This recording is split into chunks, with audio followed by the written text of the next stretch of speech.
Go the extra mile. Cultivate creative vision. Creative vision requires you to stimulate your imagination to work toward your definite major purpose and to put the results of that imagination to work. Expressed by people unafraid of criticism, creative vision is responsible for the shape of civilization today. It has brought every advancement in thought, science, and mechanics that allows our current standard of living. It inspires you to pioneer and experiment with new ideas in every field. It is always on the lookout for better ways of doing things. Creative vision belongs only to people who have the habit of going the extra mile, for it recognizes no 9-to-5 working hours, and it isn't concerned with monetary rewards. Its aim is doing the impossible. This chapter will give you great examples of creative vision and show you how to understand the process by which it works so that you can apply it in your own life. Synthetic imagination. Imagination, like reasoning, takes two forms, synthetic and creative imagination. Each can contribute to the betterment of your own life and the world around you through creative vision. Synthetic imagination combines previously recognized ideas, concepts, plans, or facts in a new way or puts them to new use.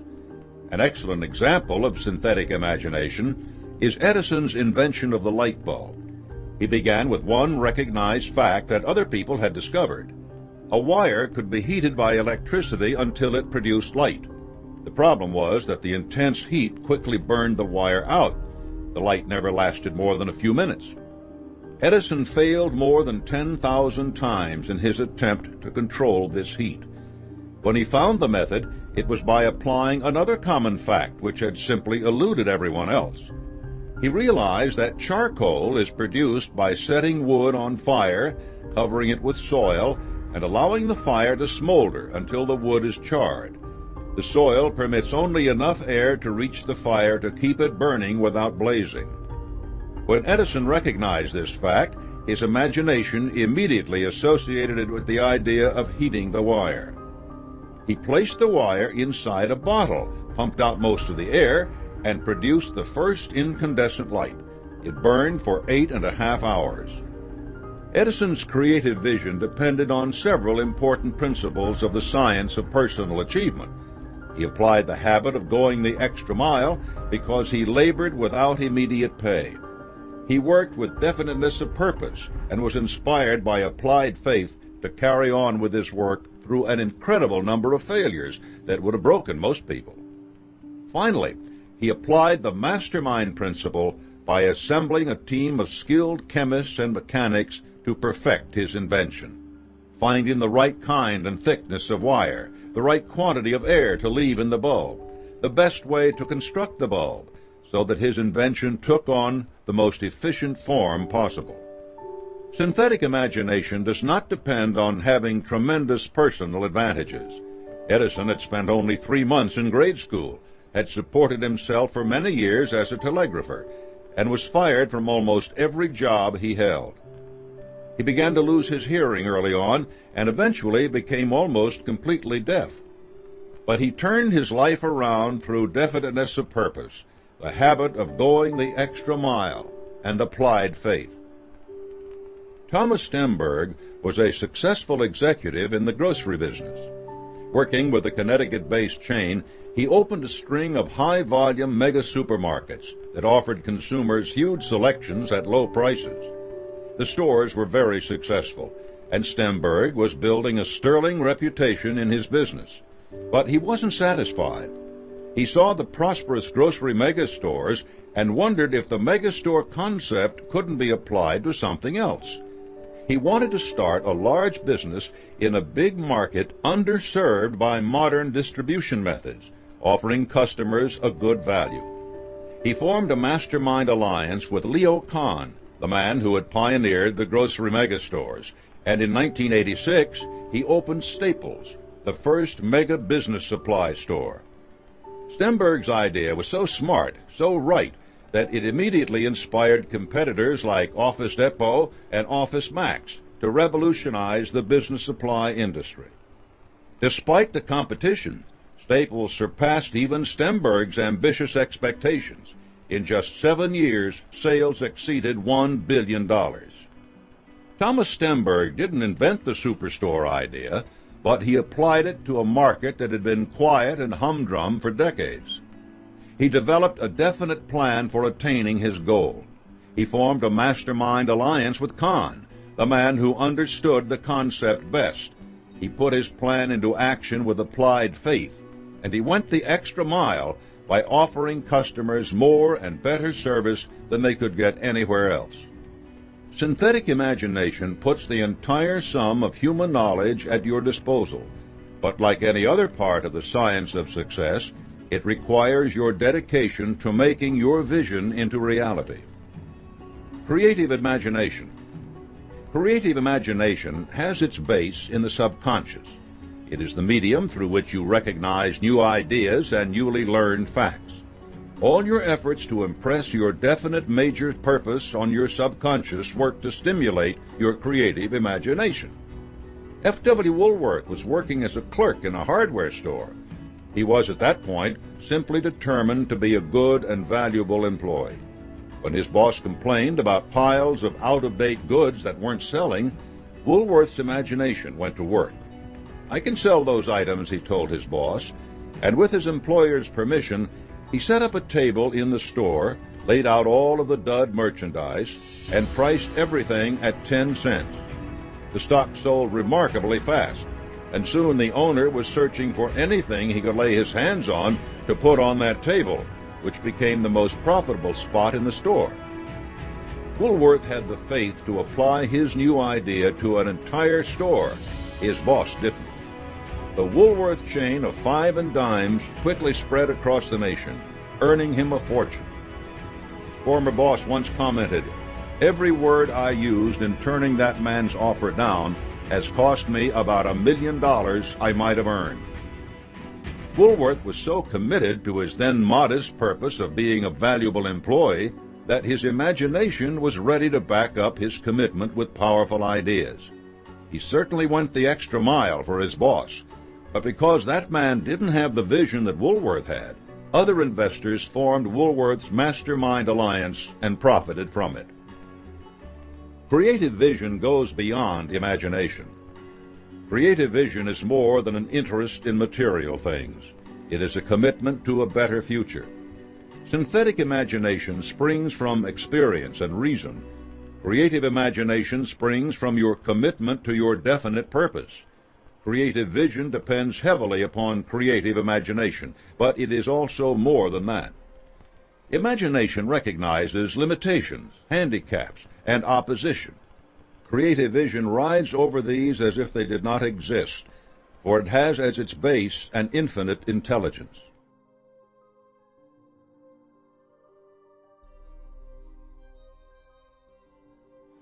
One of the purest examples I know of creative vision is illustrated by the story of Dr. Elmer Gates. Gates was an inventor who worked at the same time as Edison, but his methods and background were very different. He was a highly trained scientist, and his patents actually outnumbered Edison's 2 to 1. Gates applied creative vision in a remarkably simple process. He would enter a soundproof room, sit down at a table with pencil and paper, and turn off the lights.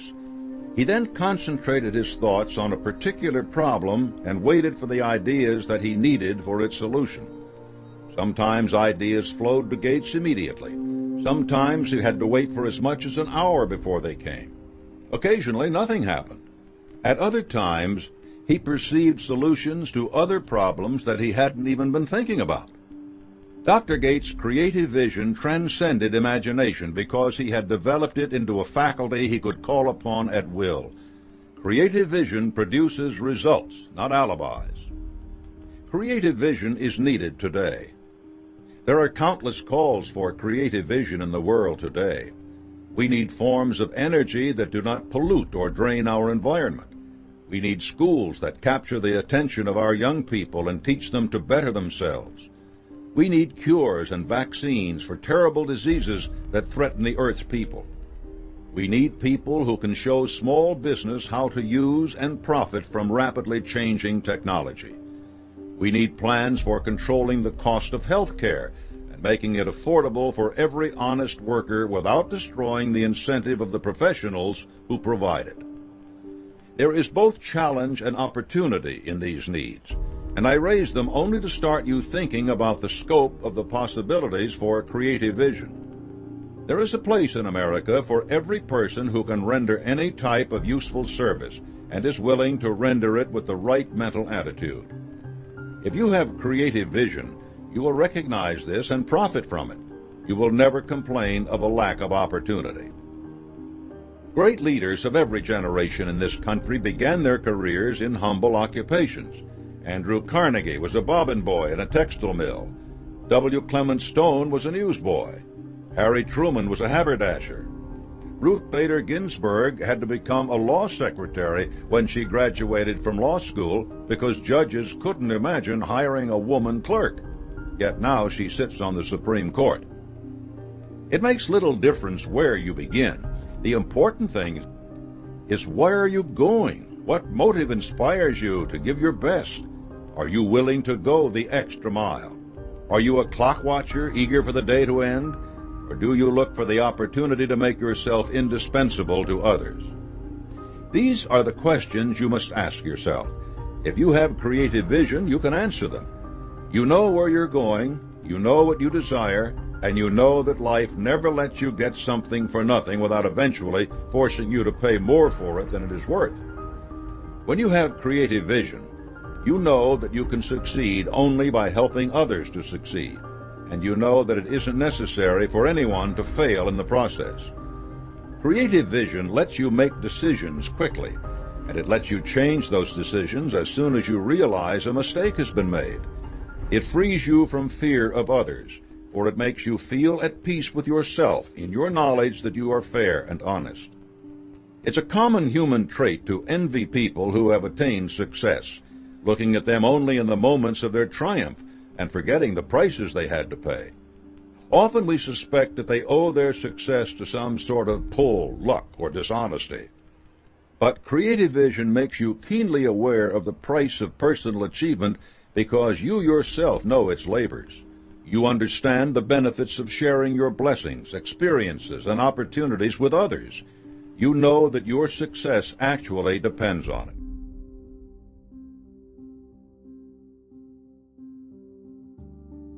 Understanding the way in which you can maintain a sound mind-body depends, therefore, on understanding the way nature works. You must learn to work with natural forces, not fight them. The rhythms of life.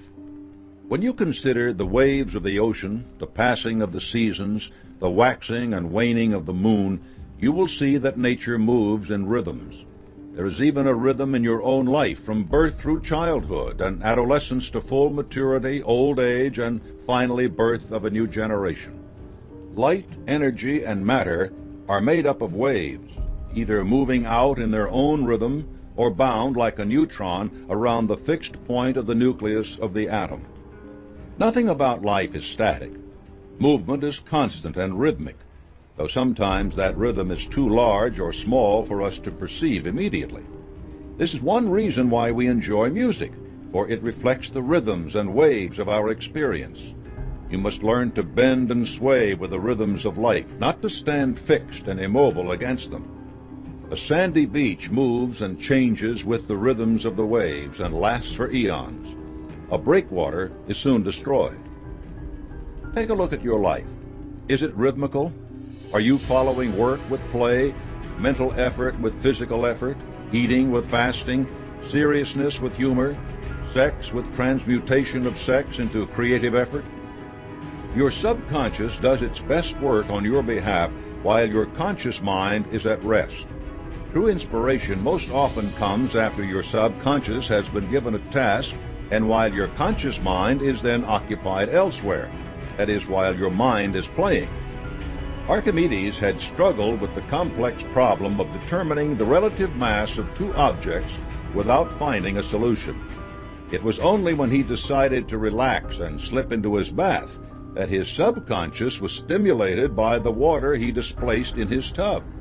He sprang from his bath with that now famous cry of "Eureka!" and the solution he had been seeking. Are you giving your mind a chance to relax by playing? Interference with normal rhythmical patterns produces so many problems. If you don't give your mind a rhythm of work and relaxation, your body will be so constantly stimulated that you will likely end up with a stress-related disorder. And without highs and lows, the things that you value begin to pale. Your past failures are what make success sweet. You don't really want continuous happiness, for then your happiness would seem dull. One of the major goals of marriage counseling is getting couples to understand that there is no such thing as being constantly in love. People in love have a series of loves, like waves on the oceans. In the troughs, they are neutral in their feelings, but troughs make the peaks of the waves so much more poignant. As in life, not all the ocean's waves are of the same intensity.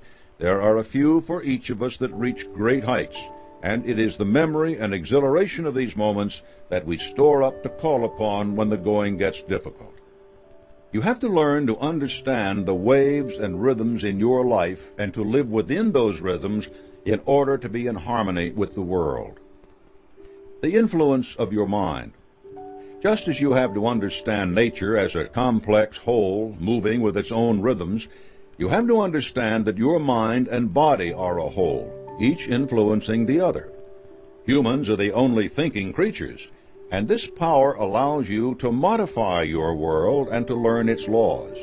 You need only to conceive the idea and believe in it to achieve the idea.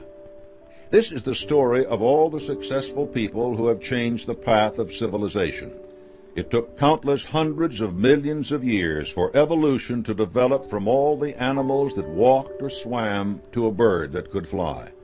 Yet the Wright brothers, with childlike faith in their own idea, had human beings airborne in a mere 20 years. That is the power of the mind, demonstrated to us by experience and reinforced by the words of countless prophets in touch with infinite intelligence. Christ himself said, "All things are possible even unto the end of the world." Your mind has the higher function in your mind body. Your body is an exquisitely functioning machine for carrying your mind about and executing the dictates of this powerhouse. A smoothly functioning mind is necessary to a smoothly functioning body. Some people have bodies that are limited. They can move, see, or speak only with difficulty, or not at all. Yet the power of their minds allows them to live full, creative lives. Helen Keller is a marvelous example, as are Beethoven and Edison, both of whom suffered from severely impaired hearing. Franklin Roosevelt was barely able to stand on his own, yet he inspired and led our country through the greatest depression and war we ever faced. Senator Bob Dole's arm was permanently injured in World War II, but that has not stopped him from becoming one of our most influential political leaders. The story of civilization is punctuated with greatness achieved by individuals in spite of physical limitations, because these people possessed smoothly functioning minds. On the wings of a definite major purpose, faith, enthusiasm, and a positive mental attitude, they rose farther and farther from any despair over their limitations toward great heights of brilliant achievement. That is the influence of the mind. Essentials of success and happiness. Many of the essential principles of success are also essential to a smoothly functioning mind. A definite major purpose and plan for carrying it out can keep you from vacillating in your efforts. Think of a situation in which you were part of a smoothly functioning plan. You were content with the way the situation was handled. You felt at ease and comfortable. Your mind is always satisfied with the harmony produced by a well-organized plan. Anxiety develops from a poorly organized plan. Controlled attention, self-discipline, accurate thinking, personal initiative, learning from defeat, and going the extra mile are all mental tools that you can use to organize and carry out your plan. They give you satisfaction both in the achievement of each step of your plan and in your overall progress. Satisfactions are important foods for a healthy mind. Probably the most important single quality for sound mental health is a positive mental attitude and all that it entails. Two of the greatest destructive forces in the human mind are fear and its close partner, anxiety. They kill enthusiasm, destroy faith, blind vision, blunt creative effort, and dispel harmony and peace of mind. All qualities necessary for a positive mental attitude and sound mental health. The force of fear. Fear and anxiety produce unharmonious, irritated restlessness in your mind that leads to serious mental maladjustments and produces its counterpart in the body in the form of serious disease, perhaps even death. There is a growing awareness in the healing professions that many human ailments are either the product of mental distress or greatly exacerbated by it. The list of diseases that are brought on by stress is long, varied, and growing. Allergies, asthma, skin disease, hypertension, cardiac problems, arthritis, colitis, and immune disorders. Some hay fever sufferers start sneezing and itching at the sight of goldenrod in a vase. Tell them the plant is artificial and their symptoms clear. This is a simple example of how the mind can affect the body negatively. You must replace fear with understanding and faith in yourself.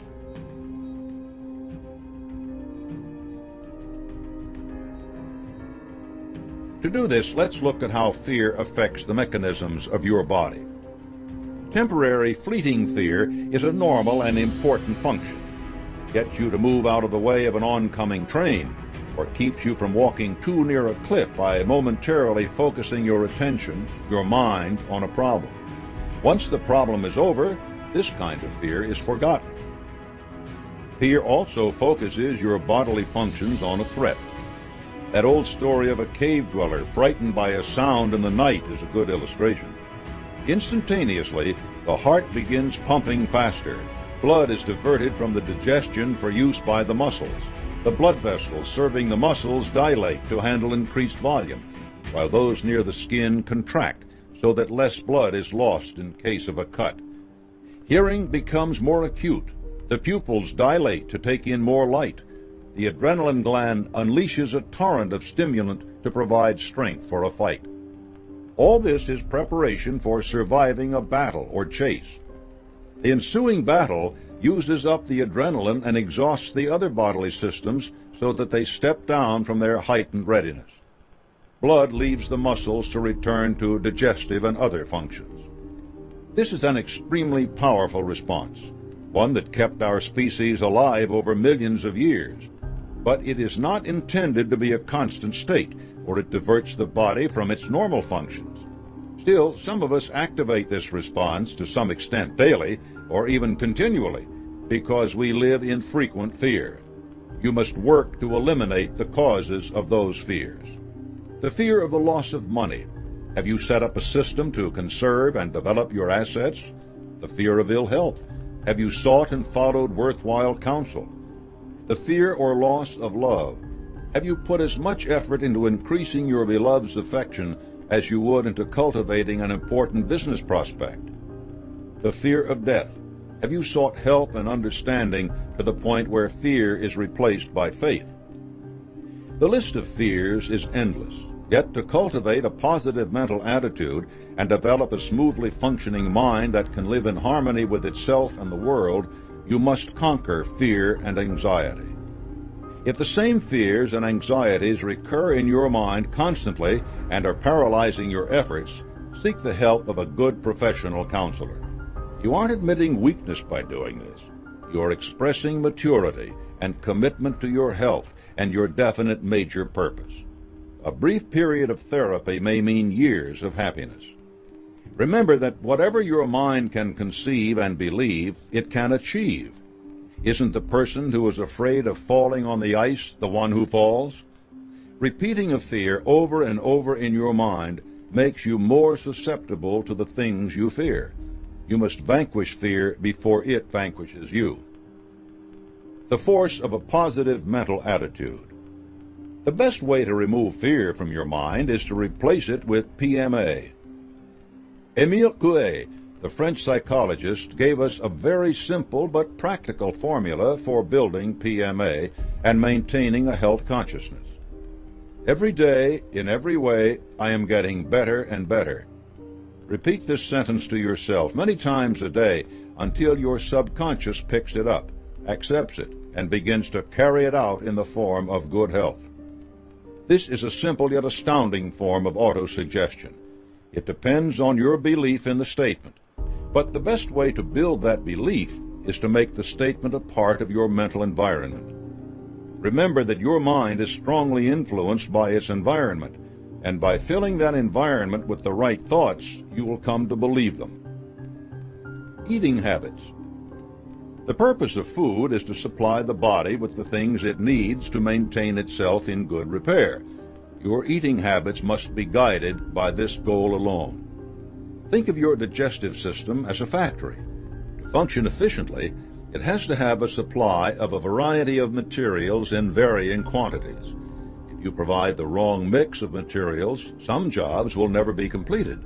Some will be done with jerry-rigged parts, and some materials will simply be stored up in every corner until the walls of the factory begin to swell. Finally, the walls burst, the roof caves in, and the factory is either out of business or in need of serious and expensive repair. Information about nutritional requirements continues to evolve as scientists work to understand more and more about the body. Pay attention to new information, but do not be swept along by fads as it becomes available. In the main, however, some simple points will keep your diet balanced. 1. Fresh fruits and vegetables should make up the largest portion of your meals. They supply complex mixes of vitamins and trace elements, and your body is designed to avail itself of them easily. 2. Complex carbohydrates, such as breads, grains, and potatoes, should be the next largest. 3. Protein, in the form of lean meats, fish, and dairy products, is important, but it should not be the center of your meals. Select small amounts of foods you enjoy rather than gorge yourself on steak at every meal. 4. Avoid fats. Limit your intake of butter and oils and stay away from deep-fried foods. Also avoid sugars like candy and colas, which provide little but calories. Seek variety as well. Your body's nutritional needs run a wide gamut, and the best way to serve those needs without becoming a food chemist is to be sure that you eat a wide spectrum of foods. Don't say, "I can't eat that way," for all you're really saying is, "I don't want to eat that way."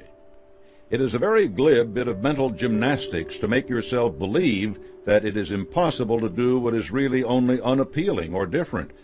Why should all your efforts for success stumble over your ill health because you don't like broccoli? Never eat while angry, frightened, or worried. Your body is simply not in a position to make use of the food when it is on a defensive footing.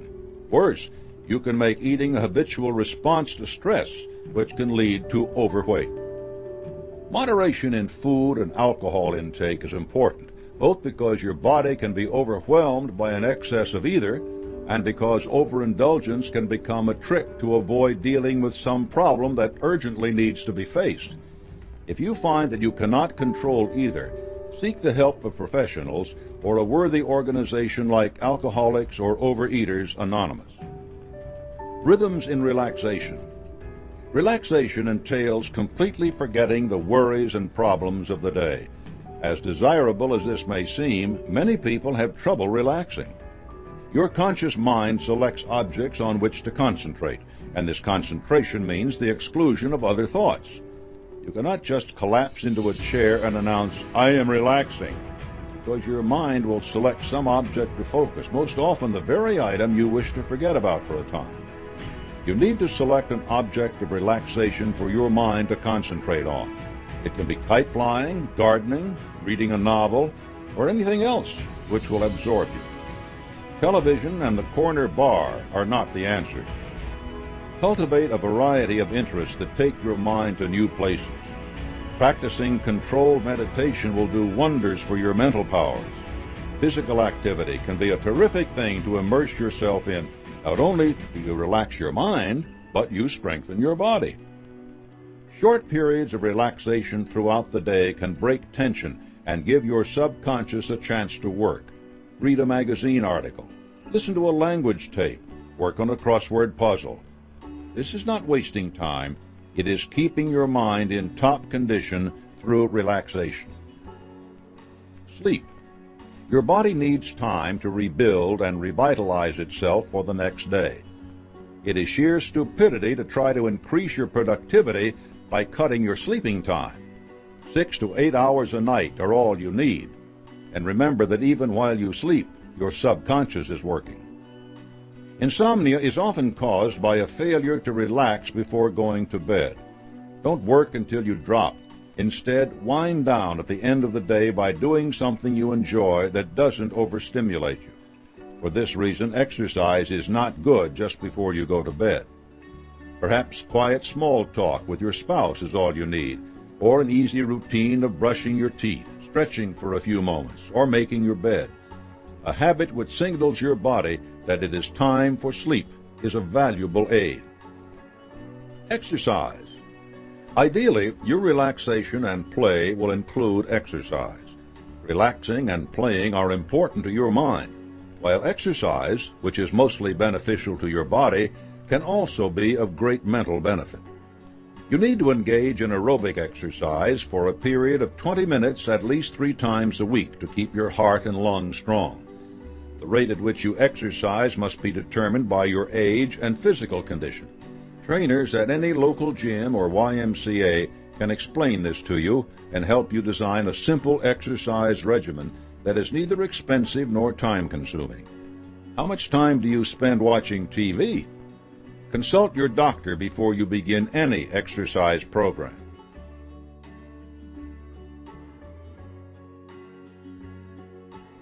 Exercise can be a tremendous mental and physical stimulant, clearing away sluggishness.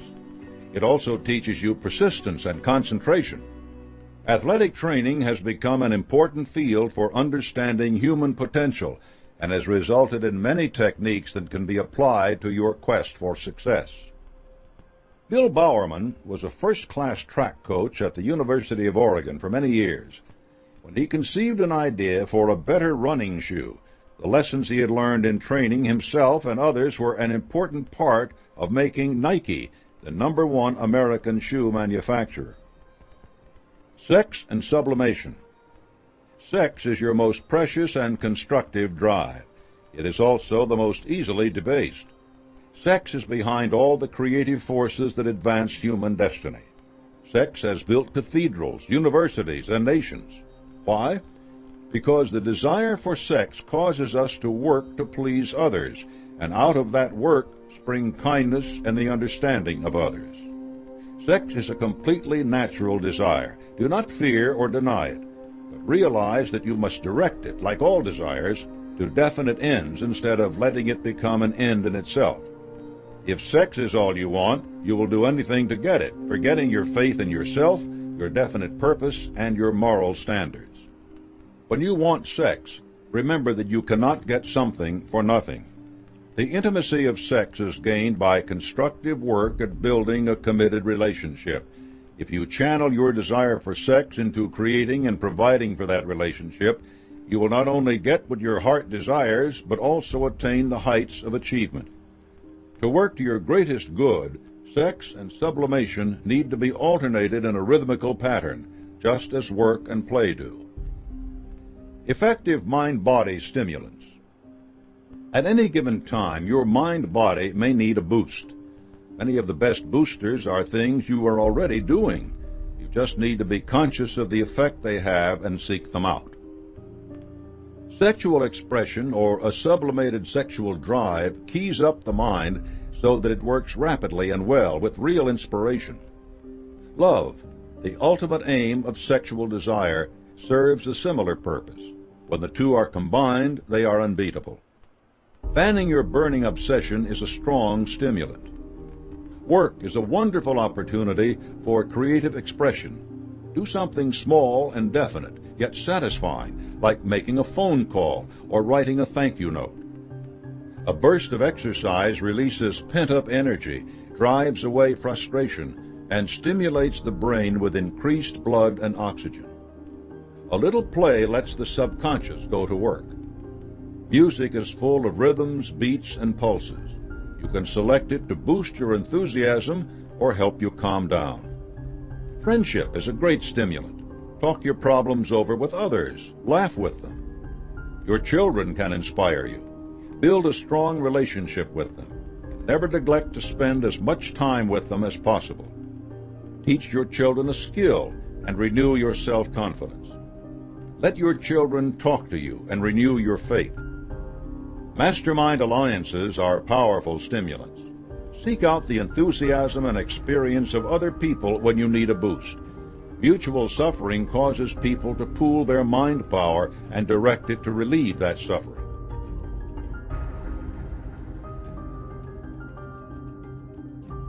A personal inventory. Ask the following questions of yourself and answer them honestly. You want to identify areas needing improvement, not win a prize for a high ranking. Feeding your ego by lying to yourself about the truth will only waste the time you spend on the inventory and undermine your self-confidence. 1. Do you have a major definite purpose?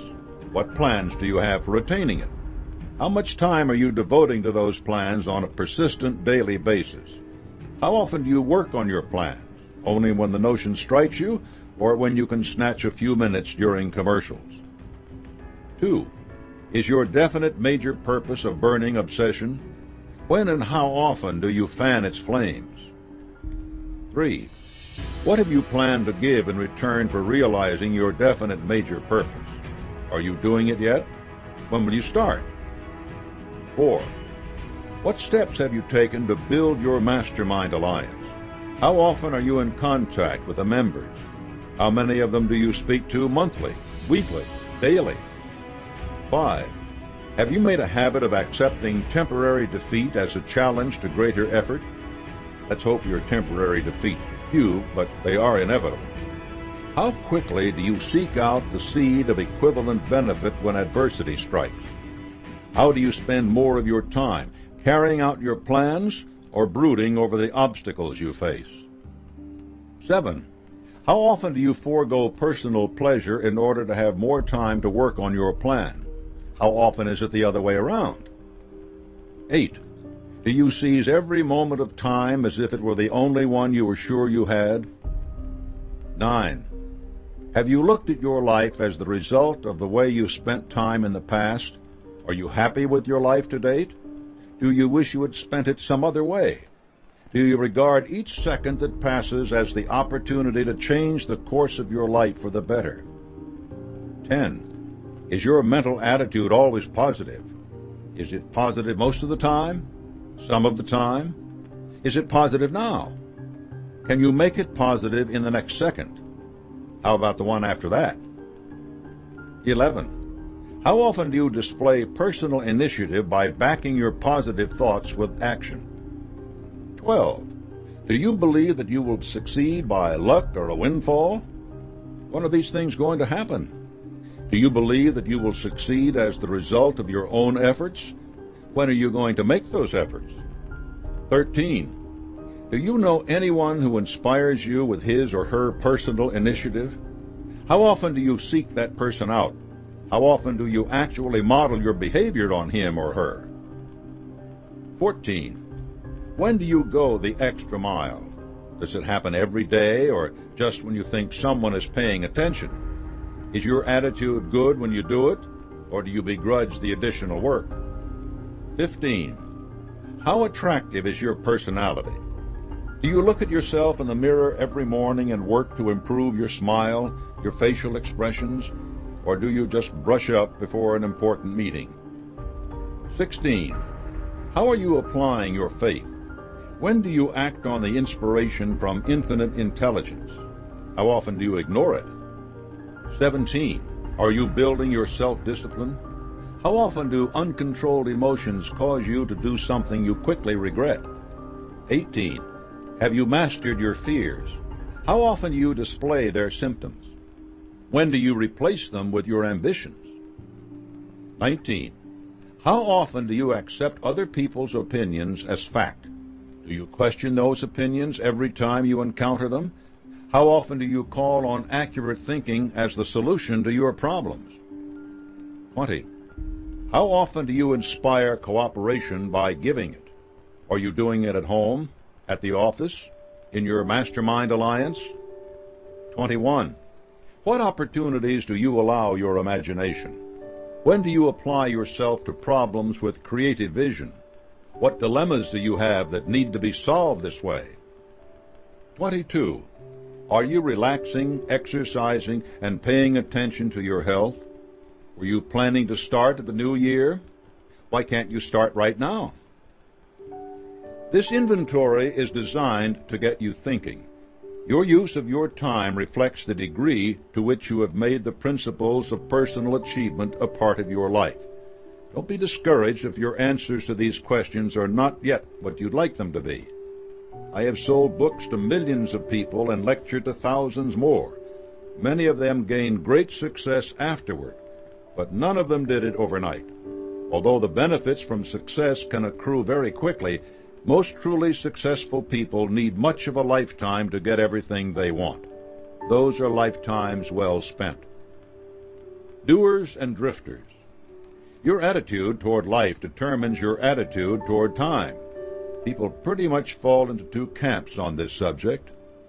Doers have a definite major purpose. Manage circumstances and resources. Examine every idea they encounter before they adopt or discard it. Take risks and assume responsibility.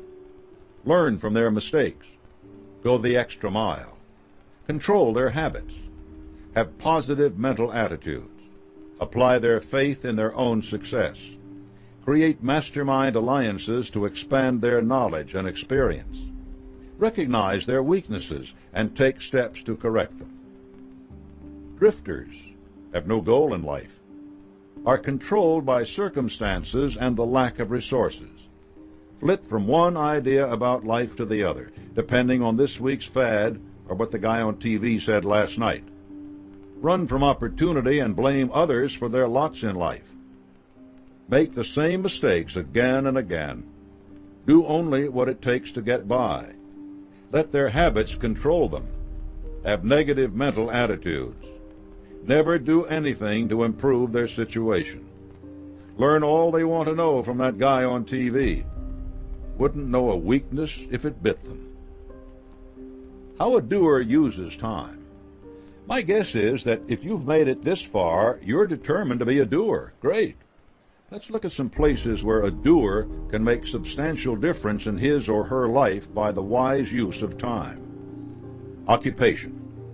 A doer sees work as the source of all opportunity, a route to independence and security, and a means to better the surrounding world.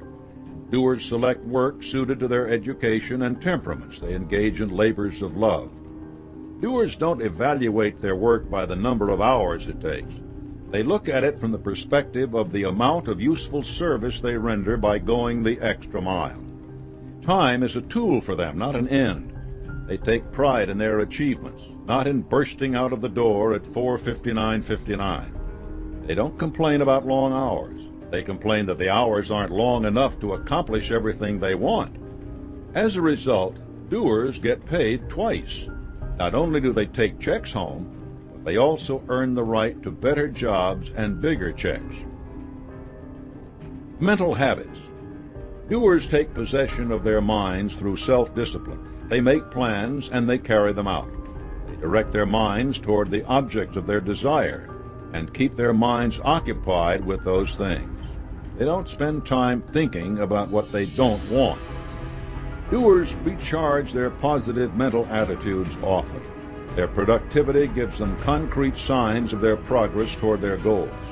They take these signs as indications of the great things just over the horizon. Relationships. A doer inspires cooperation from others by giving it first. Doers don't spend time arguing, nitpicking, or gossiping, and they avoid people who do. Doers don't waste their time with drifters. Realize that defeatist attitudes can be contagious, and they don't want to be infected. They aren't selfish, they're just particular. Instead, they associate with people who are willing to work with them. They offer those people the extra-mile service they offer everyone. In return, they gain enthusiasm and support. Doers have sympathy for drifters. They'll even point the way toward definiteness of purpose and lend a hand to anyone who has gained just that much, but they know that they can't help someone who isn't ready to help himself or herself. They also delegate work. Doers know that you should never do anything which you can get someone else to do for you better than you can do it. They realize they have to be available to the people who are working with them, and they offer those people all the access they need. Health. Doers pay attention to their mental and physical health. They relax, they exercise, they eat right, and they see the doctor when something goes wrong. The doer knows that time spent in prevention is much shorter than time spent on repair. Doers don't begrudge themselves the benefits of sound minds and bodies. Religion. Doers are people of active faith. They let their commitment to leading their lives morally and honorably insulate them from fear and arrogance. Their consciences don't have reason to reproach them because they spend all their time in constructive efforts. In addition, doers are people of every religion. No matter what their convictions are, they live by them to the fullest extent. Whenever they face problems, they turn to those convictions and make their decisions based upon them. They are not paralyzed by doubt, and they can act immediately. Spare time. Doers put the time they have away from their jobs to practical uses. They romance their spouses, laugh with their children, relax alone, exercise with friends, educate themselves, campaign for good political candidates, or work on their plans for their definite major purposes. The doer is not a workaholic. Doers know that there are other things in life besides their own immediate success. They know that if they don't pay attention to those things, their success will be meaningless. But doers don't engage in activities that have no payoffs. They aren't likely to be found in front of the television sets for 4 hours a night. There aren't many doers who have their own bar stools either. Doers enjoy life more than drifters do because everything they do brings them closer to their goals. They make all their time work for them. Doers see movies, read books, go to basketball games, even stare up into the blue sky and watch the clouds go by.